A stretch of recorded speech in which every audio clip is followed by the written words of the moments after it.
સુરત શહેર પોલીસ દ્વારા માર્ગ અકસ્માતમાં જે વ્યક્તિઓને કોઈપણ વ્યક્તિ જો હોસ્પિટલ પહોંચાડે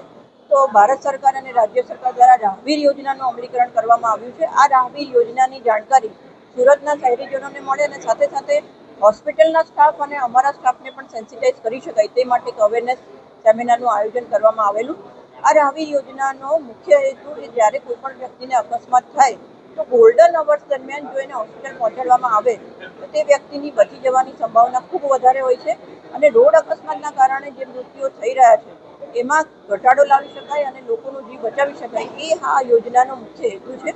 રાહવીર યોજના હેઠળ જો કોઈ પણ વ્યક્તિ એ અકસ્માત થયેલા વ્યક્તિને કે જેમને ગંભીર પ્રકારની ઈજાઓ થઈ છે એમને જો હોસ્પિટલ પહોંચાડવામાં આવશે તેમને 25,000 સુધીનું ઇનામ એ રાજ્ય સરકાર અને ભારત સરકાર દ્વારા આપવામાં ડિક્લેર કરવામાં આવ્યું છે. અને આ રાહવીર યોજના હેઠળ તમામ હોસ્પિટલ સુરત શહેરની તમામ સરકારી અને પ્રાઇવેટ હોસ્પિટલો સાથે સાથે 108 અને કોર્પોરેશનની સાથે કમિટી બનાવવામાં આવી છે અને આ કમિટીમાં આવા જે રાહવીર યોજનાના જે નોમિનેશન્સ હોય છે એ અપ્રૂવ થઈ અને રોડ સેફ્ટી ઓથોરિટીને રિપોર્ટ કરવામાં આવશે. અને સામાન્ય નાગરિકોને એવું બિલકુલ ગભરાવાની જરૂર નથી કે એમનું કોઈ પણ સ્ટેટમેન્ટ લેવા માટે એમને અથવા તો પોલીસ દ્વારા કોઈ પણ પૂછપરછ કરવામાં આવશે. એમની કોઈ પણ પૂછપરછ કોઈ પણ જગ્યાએ કરવામાં આવશે નહીં અને એ જો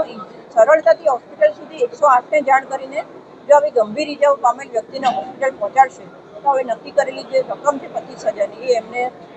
એમના અકાઉન્ટમાં સબમિટ કરવામાં આવશે.